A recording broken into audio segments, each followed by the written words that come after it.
Hello, hello. Hello.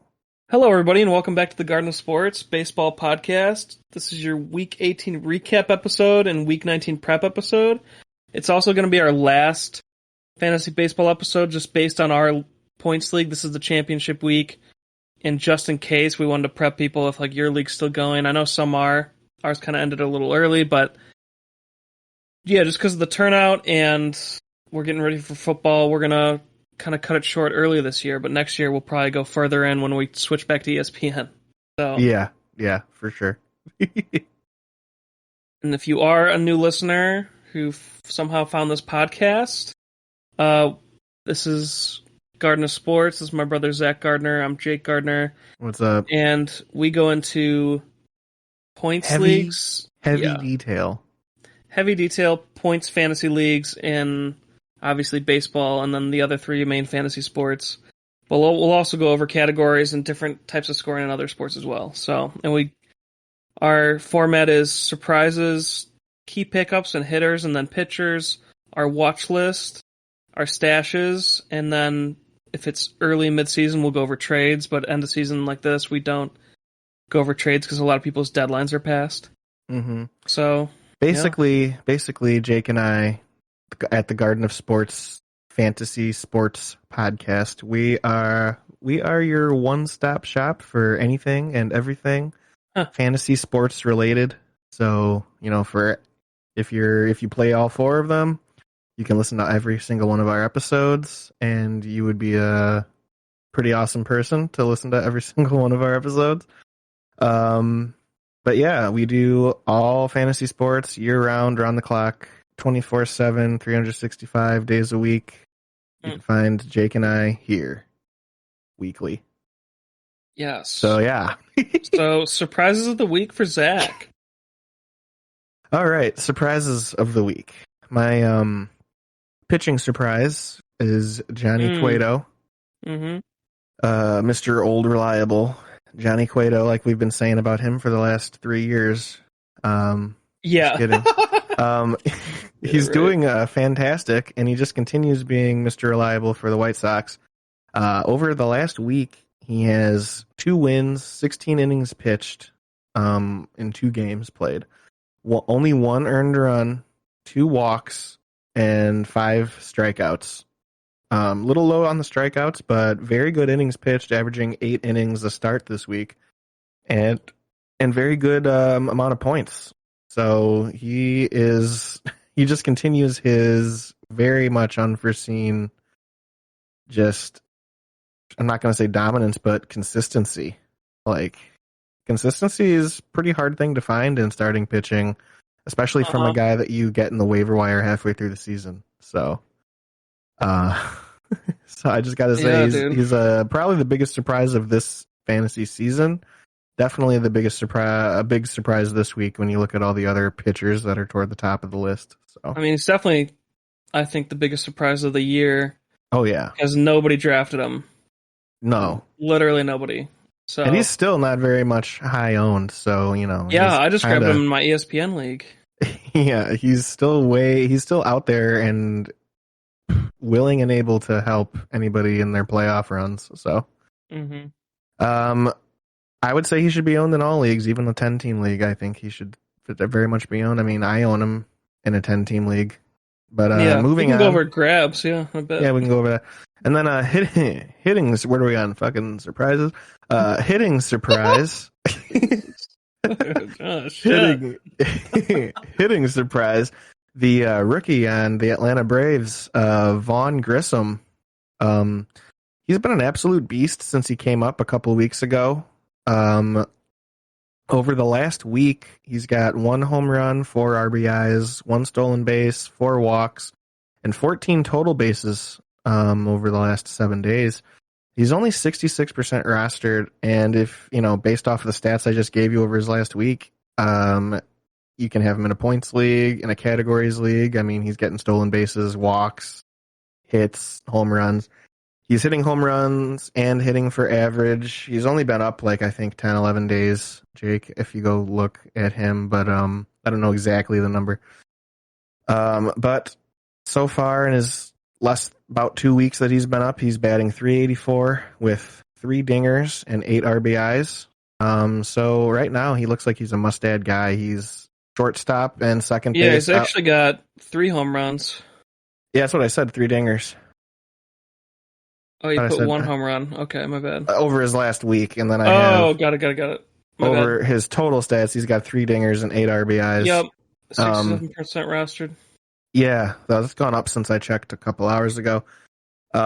He's shortstop and second base eligible right now, and he's about to be outfield eligible after he gets the 10th game. He's playing a little bit of outfield sometimes, so when he gets his 10th game of outfield, he'll have 3 position eligibility, which will make him even more valuable. So we'll see if he continues, this heat stroke that he's on since he came up. I mean, sometimes rookies come up and flash, and they can flame out pretty quick. So we'll see how long this guy lasts and if he can continue it. But I mean, right now he's a must-add player and hold until he falters. Kind of, wouldn't you agree, Jake? Oh yeah, surprised to be sure. Surprised to be sure, but a welcome one. Yeah, my surprises. Jake? Yeah, you got some surprises for us? Yes, sir. They're finally letting Drew Rasmussen pitch over 5 innings, or over 4, I should say, because for a while he was only pitching 4 innings in his starts. Yes, and it's really helping Zachary's pretty good group. Yep. So. Yeah, and he's gone off. He had an 8-inning game last game. I think he went 5.2. The most recent game, 8 innings before that, and then 57 fantasy points in the last 2 starts. So they're finally kind of letting him off the hook. I think they just wanted to time out his innings so he had more at the end of the year. It's still frustrating, but I think that a combination of that, and I also think that Tampa Bay is doing this thing now for the last month of the season where they're giving their bullpen a bit of a break, type of thing, so that the bullpen can be ready to go, because you know how they are in the playoffs. They'll take a guy out, real quick, and they'll just throw bullpen guys in there. So in Tampa Bay, they just whatever computer bot, computer Tampa Bay Ray bot says, that's what they do. So for sure, call them the Raybot 4000. Yep. So definitely my surprise, and a must own at this point. I think he was already high enough. Oh no, I put him in my pitchers. So we'll talk about him more in a bit. And my hitter is Alex Bregman. He is who we thought he was. Everybody thought, even I listened to a lot of other fantasy podcasts as well, and they were just saying, he's just not ever going to be who he was. And then all of a sudden he's back to near top 20 status for batting. Yeah, so I was surprised when I was looking at his, when I clicked on him today to see that he's in the top 25. I was like, oh, crap. Yeah, this is basically what people have projected him out for drafts to be, possibly the last 4 years, ever since his breakout season, and then he just hasn't lived up to the hype, really, until this season again. So it's really nice to see, because people thought it was just maybe his breakout was a fluke. Looks like they finally ironed out that buzzer system. So they got one that's legal. Oh my god! I don't know. They probably had a surgery to put something on the internals. Yeah, they all got chips, microchips or something. Yeah. Well, actually, okay, side note, I read this story about how this guy had a surgery to implant his starter for his Tesla into his hand. So it's just so he could just start his car whenever from his hand and get in. Yeah, I just read that today. Anyway, that's wow. Houston's got that tech. You know what I'm saying? Awesome. I want to figure. I want to do that too. Alex Bregman, just real quick, 51 fantasy points in the last 7 days, which is insane. Up to rank 22. So obviously that's points leagues. We'd have to dive into categories, but he's got to be even better recently in categories. He's got a good batting average, I believe. So he's got a really good batting average. Imagine how good he'd be in the top 10 if he was hitting dingers. He's at 18 dingers and 70-something RBI on the season. If he was hitting 30 dingers, he'd be in the top 10 this year. True. So he's definitely just hitting, spraying the ball all over the field, having one of those years. He's for sure. very good this season. Hopefully he keeps that So up. good. He's finally healthy for a whole season too. No injuries. Mm-hmm. Yeah, but let's get into key pickups, man. Hell yeah, let's do it. I'll take on hitters here. So first off, it was obviously Zach's batter surprise of the week. Atlanta rookie Vaughn Grisham. I just didn't put him on here because he's already 67% owned, and I feel like if you're listening to a fantasy podcast, you're in a competitive league that means that he's gone in your league. Do you know what I mean? Yeah, I can see the that. average fantasy player isn't going to listen to podcasts, and Right. yeah. Anyway, so at the top, I would put him if he was available for some reason, but he probably isn't. If you're in a competitive league, so I put Vinny Pascantino here. He's been adjusting to the big leagues. A must-add first baseman, hitting .361 in August. So if you've been struggling to fill in your utility or you need a first baseman fill-in, I think this is your guy, and he's still pretty low owned. I actually didn't write it right here.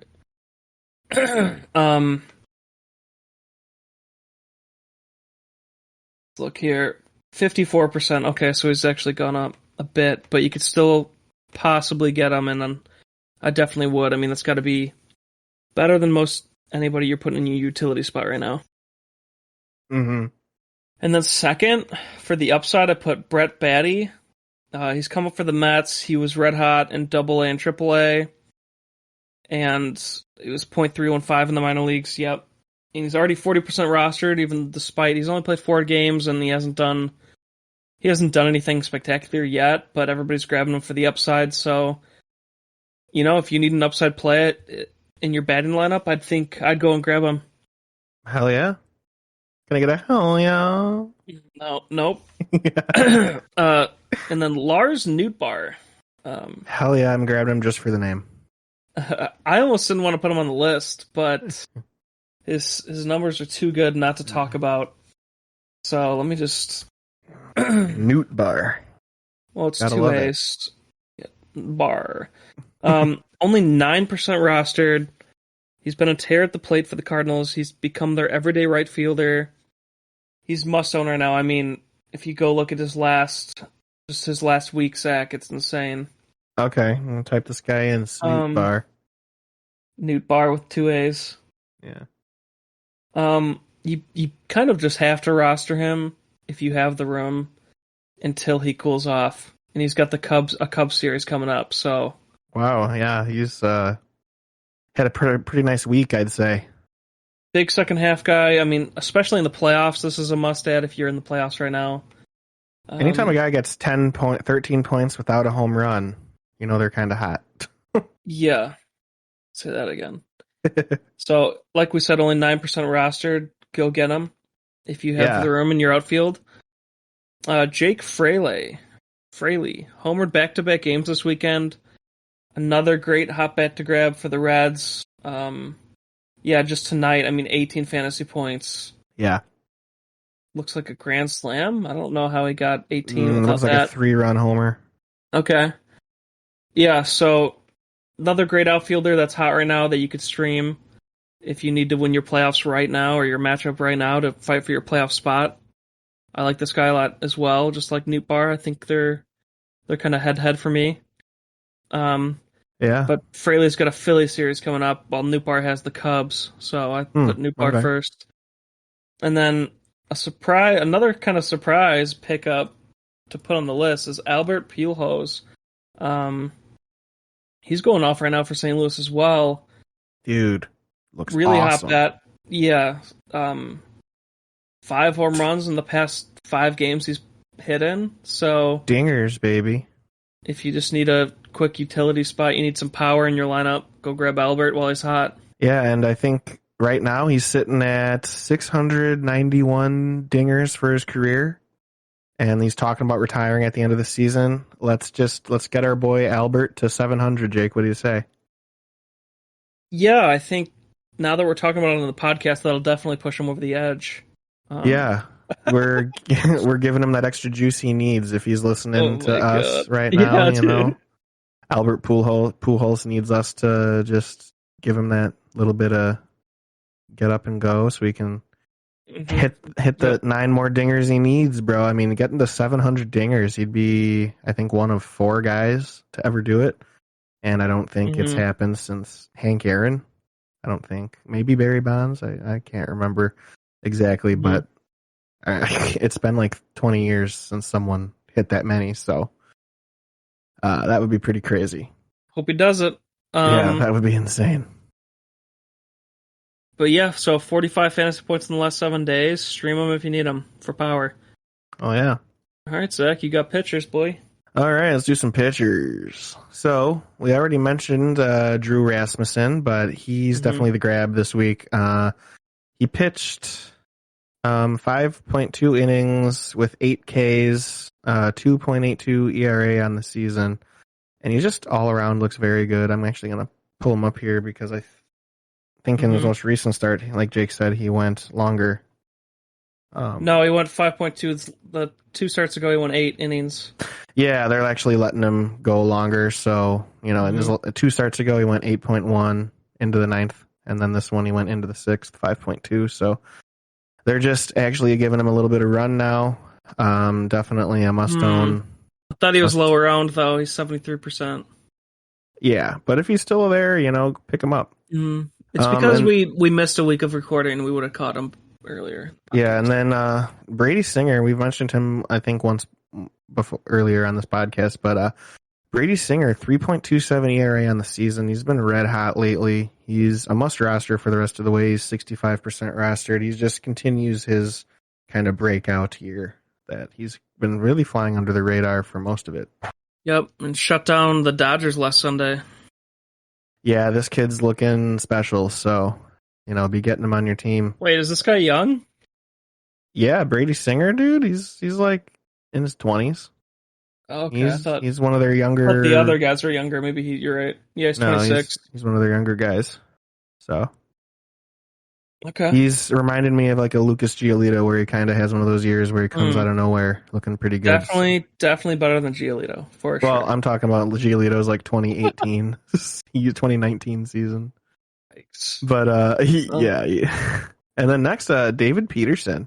He came back up and had a bad start. But as on the year, he's got a 3.4 ERA and a 1.3 WHIP. Up next is the Rockies on Friday, so chance for a good little stream there. Yes, sir. And then we got why is Edward Cabrera, the young pitcher in Miami, why is he not grabbed? He's got a 1.78 ERA and a 1.05 WHIP. He plays Oakland next, and Oakland's just hot garbage. So. I mean, and he's very low owned, yeah, he's like, I was looking at him, he's like 20-something% or something crazy. Oh, 53%. Oh, okay, I would look wrong. ESPN, he's like around 20 though. Yeah, so pick up this guy, man. Pick him up for a streaming option, if nothing else, but pick him up for his start against Oakland for sure. Yep. And then we got Cal Quantrill on Cleveland. He was red hot up until his last start, but he's still a serviceable stream. He plays San Diego next, and he's got a 3.7 ERA on the season. So Cal Quantrill, if you're looking for a little spot start from like your last spot on your roster for a pitching stream, that's what a lot of people do. Yeah, he's been really good. I mean, he's gotten. Guy would be a pretty good option. I think he had eight wins in a row before his last start. So. Yeah, and I think the big surprise for like making every Cleveland pitcher a little bit better is how good their hitting's actually been this season, where a lot of people thought that it wouldn't be. Cleveland's hitting as a group has been very damn good, giving their pitchers lots of good run support, So, yep, might take the division.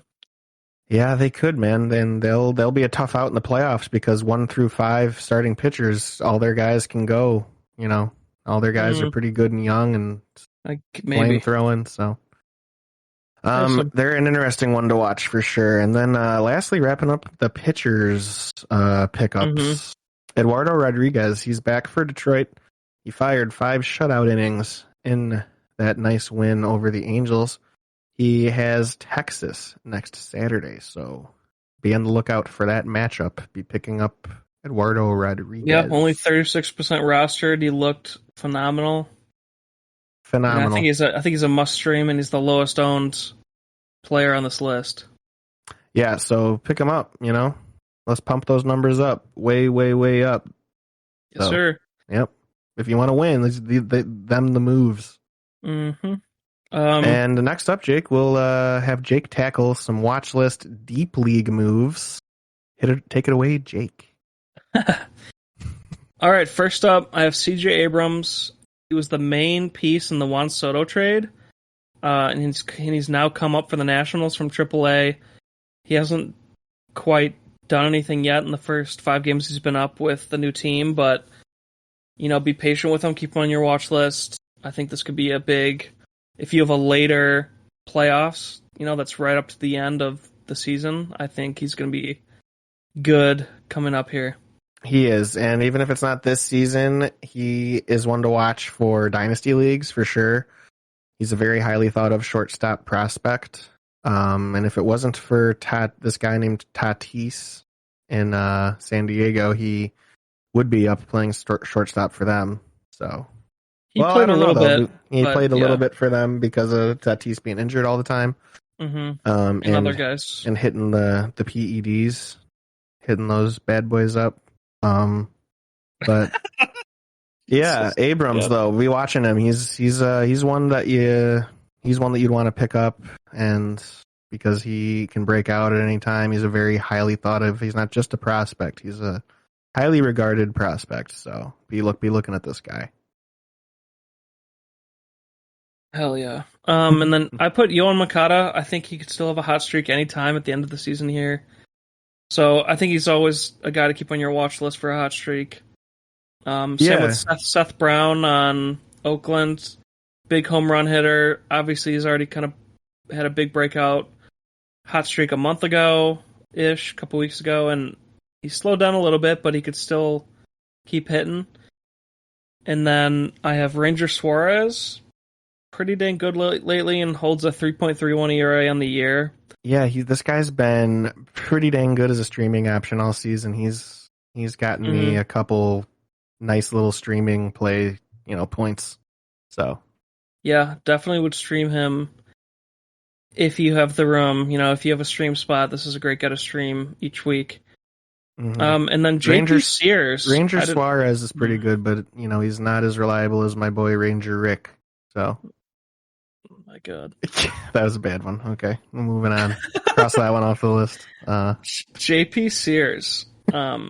He was one of the guys who went over in the New York Yankees Oakland trade, which I didn't realize. And he is starting there in Oakland. He's got a 1.95 ERA on the year. I think this is another great stream, especially for deep leagues where you don't have options. I mean, even in 10-team, we're low on options.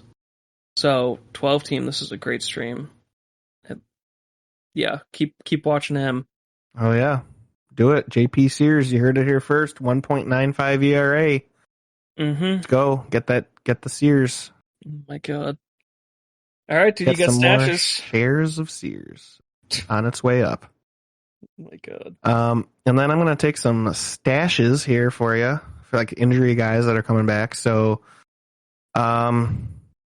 Dustin May worked out amazing in his first start. If you held on to him, hopefully you would listen to this podcast and you made that move.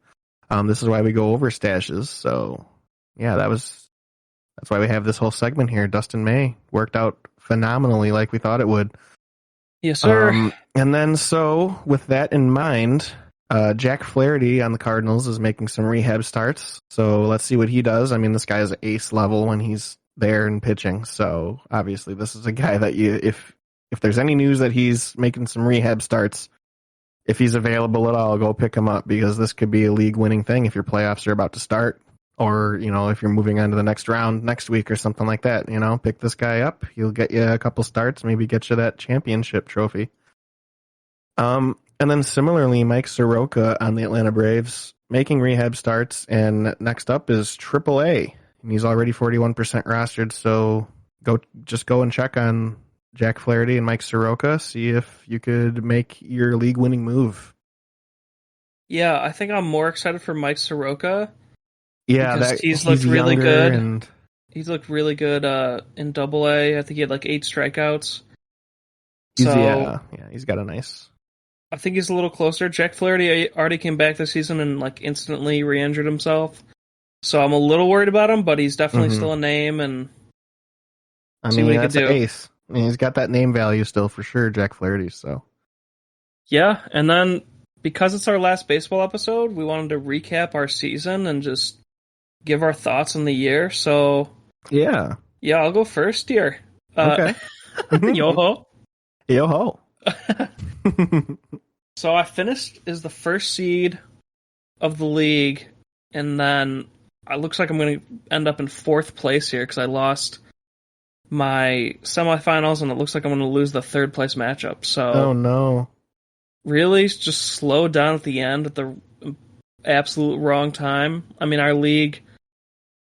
Finally, on a complaint here. Our league should have been like 5 weeks longer minimum. Yeah, we shouldn't even have For some playoffs reason, it starting was yet. extremely cut short. So that's part of it. I'm just a little unlucky on the timing of when my guys got cold, and I blame Yahoo. Yahoo sucks. Our first year that we went over there, it couldn't have gone. You know, it just didn't go smoothly. But I'd give it a chance. But anyways, moving on, Jake. Yeah, dude. You were saying?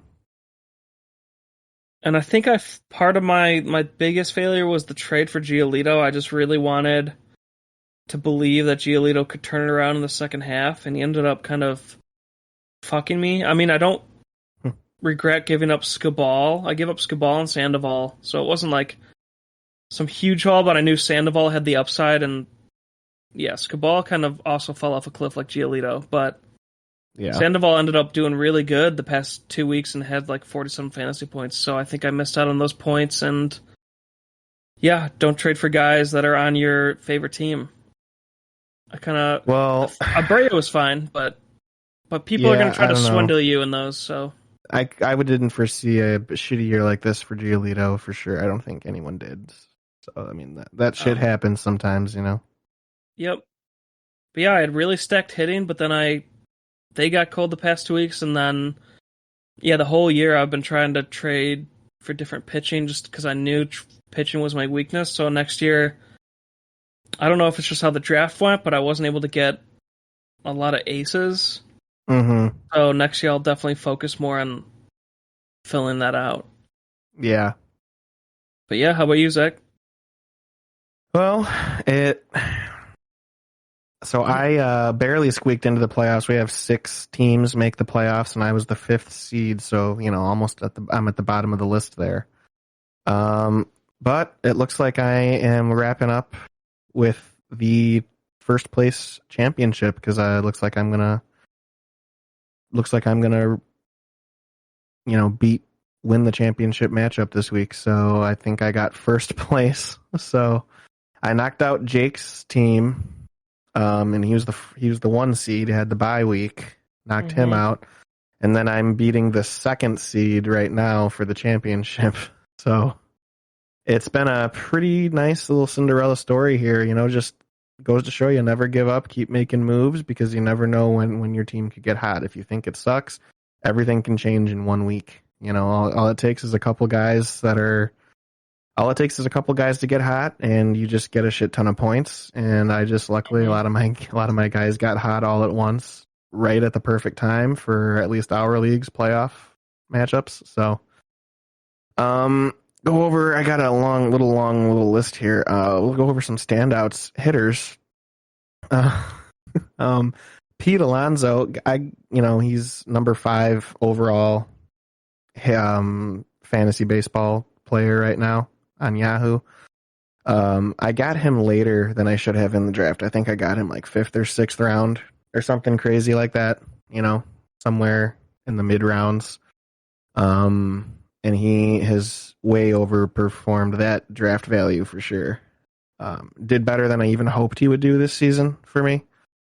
And then Kyle Tucker, he's been pretty consistently good all season, just Mr. Reliable. I could always count on him to give me something. When I needed it, he would always get that hit, get that dinger, get that stolen base. I could count on Kyle Tucker. My best pickup was Ahmed Rosario.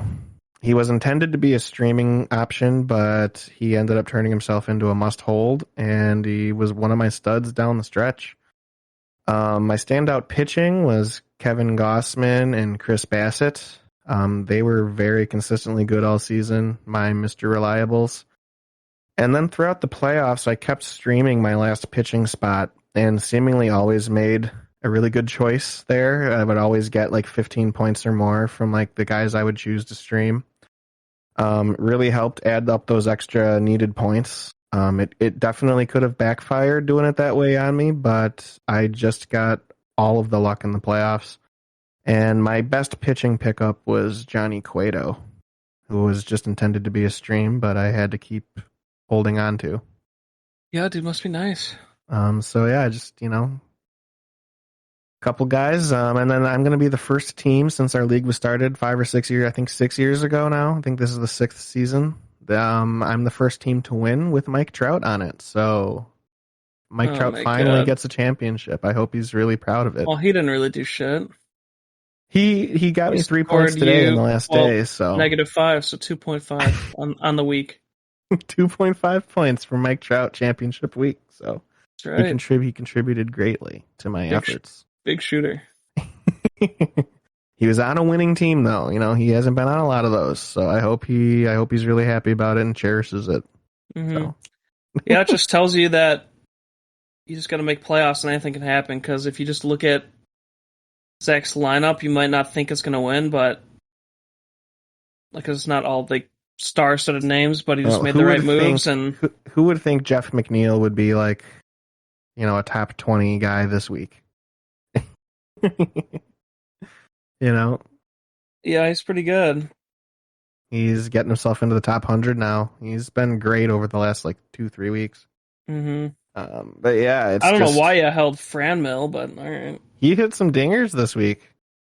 Some big dingers for me. August 16th, was that this week? Yeah, okay. He got one dinger for you. You got a dinger for me. Yeah, dude, just anybody can win. You just got to make the playoffs and keep trying. Mm-hmm. That's why that's why I do the podcast. That's why we do the podcast, you never know. I thought for sure that I was not even going to make it past the first round. Because I was picked to lose every single matchup, but I ended up just persevering. I gave my guys good locker room pep talks, and they were able to go out there and perform. Good work, good coaching. All right, well, that wraps baseball, man. Do we really just, before we end the episode, do we want to talk about me pulling off what we thought would never happen? Go for it. Winning all 4 leagues in He one won season? all 4 of our main fantasy sports leagues that we run. In football, basketball, hockey, and baseball, which is the first time anyone's done it in one season. In I think we've been playing fantasy sports for 8 years at least. And I think this is the first time anyone's done that for all 4 sports. I mean, we didn't even play all 4 sports all together until 5 years ago. Mm-hmm. And no one's even come close. Besides last year, I did 3 of them. I did in football. Yeah. So it's got the 4-peat. Memories that'll last a lifetime. Yeah, enjoy it, because I thought I was on top of the world last year when I won the 3, and then this year... Yeah, no, I'm really trying to enjoy it, because I know how much it can be a struggle. Because you can't predict injuries, and it's insane. It's all luck. I'll probably never... Not all luck. I'll probably play for 20 more years, and I'll never have another season. You only live in 20 more years? No, I'm just saying if I play 20 more years of doing all 4 of them, I'll probably never have a calendar year like this where I win in one calendar year of sports, all 4 of them. It's really hard to do. Yeah. So you just kept making moves, and you definitely wasn't number 1 seed in all the leagues. You might have been in football. I was in hockey, I think. You were in hockey, basketball, and baseball. You weren't. You were I was the last seed in both. Yeah. Well, So, I'll have to should. give you a little bit of credit for the basketball one. You gave me tons of good advice. So I got to give credit where credit is due. You really helped me for basketball for sure. Yeah, but you still drafted your main guys and everything, and Yeah, I did, but the team. you helped me a lot with pickups like waiver guys that I probably wouldn't have made myself. So that helped me. So No problem. got to give credit, Jake. He's not a sore loser at all. He helped me still, even though he was knocked out of basketball, which is his favorite sport. He still was able to help me, win my matchups, which is pretty cool. So Pretty neat. He's always been a pretty awesome. Yeah, and now Bria's officially. Thanks, dude. Bria's officially coming second in baseball like 3 times now. She won one too, though, didn't she? She's won one, but it was the COVID year. How's she holding up? So she thinks it doesn't count. I mean, she's pissed. Because she's coming second so much in baseball. She could have won like 4 of the 6 years we've played. Yeah, she's really good at baseball. She always does really well. That's her sport for sure. That's crazy. Yeah, that's cool that I got the championship over. Baseball next year, we'll go longer. It'll go probably like 23 or 24 weeks. Yeah. Based on a longer fantasy season for us. And being back in ESPN, 2-week matchups, that'll be more fair. Yeah, we're definitely baseball's gonna be longer, and it'll help you throughout like how most leagues are set up. So, but yeah, hopefully listening to these episodes have helped you out, and good luck in your playoff matchups. And yeah, with that, give us a like and subscribe on our YouTube channel, and go follow us on our social media. We got Facebook, facebook.com/Garden of Sports podcast. We have Instagram, instagram.com/Garden of Sports. And we have Twitter, twitter.com/GOSpod 2021. So go over there, give us a like and follow, and we will catch you right back here shortly. We'll talk to you when we talk to you. With the startup of our football off-season episodes. Exciting. Well, we had one a month ago. Well, we had one a month ago, but we have another one, and we're going to have Kyle on, so everybody's favorite guest. Bunch coming up. Yeah, we got a lot in the pipeline that we're working on, and it's super, super exciting. We're going to have my buddy, and Jake's buddy too, Sean Burke, where he's going to be our hockey guest. Oh, they don't give a fuck, dude. He's going to be on there. I know everybody's been eagerly anticipating his appearance, so we got him lined up. You can all stop sweating it. He's going to be on. We got him booked. So we're working out the financials right now, but don't worry about any of that. We're going to get it taken care of, guys. He's just rambling. He's a rambler. I'm a rambler. So yeah, with that, thanks for listening, and see you later. See ya.